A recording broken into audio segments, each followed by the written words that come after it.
तस्वीर इटली के मोलिजे क्षेत्र के मध्यकालीन गांव कास्ट्रोपिग्नानो की है।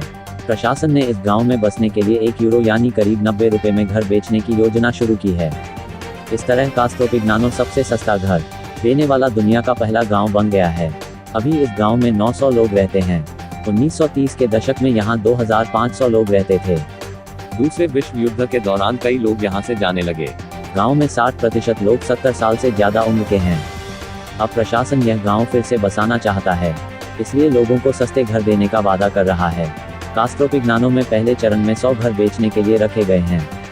नियमानुसार घर खरीदने वाले को 3 साल में घर की मरम्मत करानी होगी। मरम्मत नहीं की तो घर लौटना होगा। उसे €2000 गारंटी के तौर पर जमा करने होंगे। मरम्मत पूरी होने के बाद यह रकम वापस कर दी जाएगी।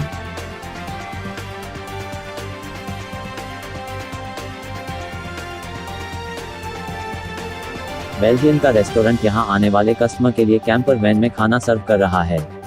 इस रेस्टोरेंट का नाम मीठिया जैंसी है। यहां उपलब्ध कराई जाने वाली कैंपर वैन में बैठकर लोग खाना खाते हैं, जिसे रेस्टोरेंट की पार्किंग में रखा गया है। रेस्टोरेंट के स्टाफ मेंबर्स मास्क पहनकर कस्टमर को खाना सर्व करते हैं।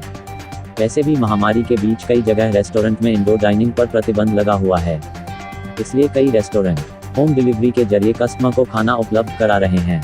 इस रेस्टोरेंट के मालिक मार्टिया कोलू ने बताया कि ये आइडिया उन्हें कस्टमर से होम डिलीवरी के लिए ऑर्डर लेते समय आया। रेस्टोरेंट का खाना घर में खाने के बजाय कैंपर वैन में खाना ज़्यादा अच्छा है। हमारे रेस्टोरेंट के बाहर पार्किंग का पूरा इंतजाम है। कस्टमर यहां आकर कैंपर वैन में बैठे बैठे ही टेक्स्ट मैसेज कर खाने का ऑर्डर दे सकते हैं। एक कस्टमर ने बताया, पति पत्नी बिना बच्चों के भी यहां बैठकर एक दूसरे के साथ खाने का मजा ले सकते हैं। ये जगह वाकई बहुत अच्छी है। बेल्जियम में 13 दिसंबर तक लॉकडाउन है। यहाँ जनवरी तक रेस्टोरेंट बंद रहेंगे।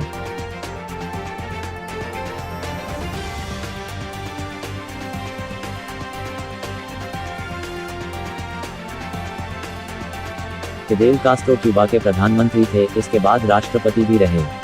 उनके बारे में कहा जाता है कि 82 साल की उम्र तक उनके 35,000 महिलाओं से संबंध थे। उन पर बनी एक डॉक्यूमेंट्री में इस बात का जिक्र किया गया है। फिदेल रोजाना कम से कम 2 महिलाओं के साथ संबंध बनाते थे। यह सिलसिला करीब 4 दशकों से भी ज्यादा समय तक चलता रहा था। फिदेल कास्ट्रो दुनिया के तीसरे ऐसे राष्ट्राध्यक्ष थे जिनका अपने देश पर सबसे लंबे समय तक शासन रहा। वह साल 1959 से साल 1976 तक क्यूबा के प्रधानमंत्री रहे थे। इसके बाद साल 1976 से साल 2008 तक देश के राष्ट्रपति थे। फिदेल का नाम Guinness book of world record में भी दर्ज किया गया है।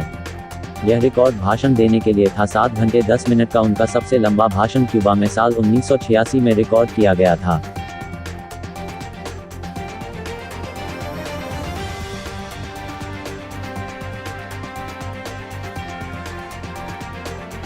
यह घटना रूस की है।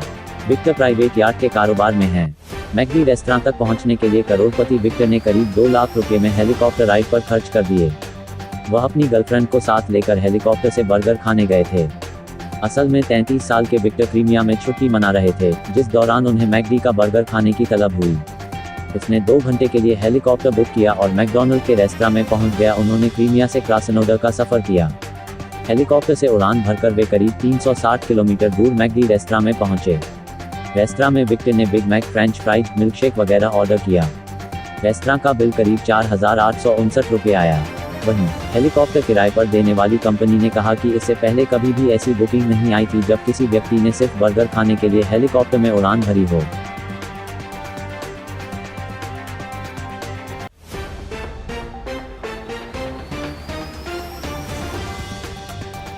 आरोपी अनुराग और अनुग्रह कालिंदी बिहार आगरा के रहने वाले हैं।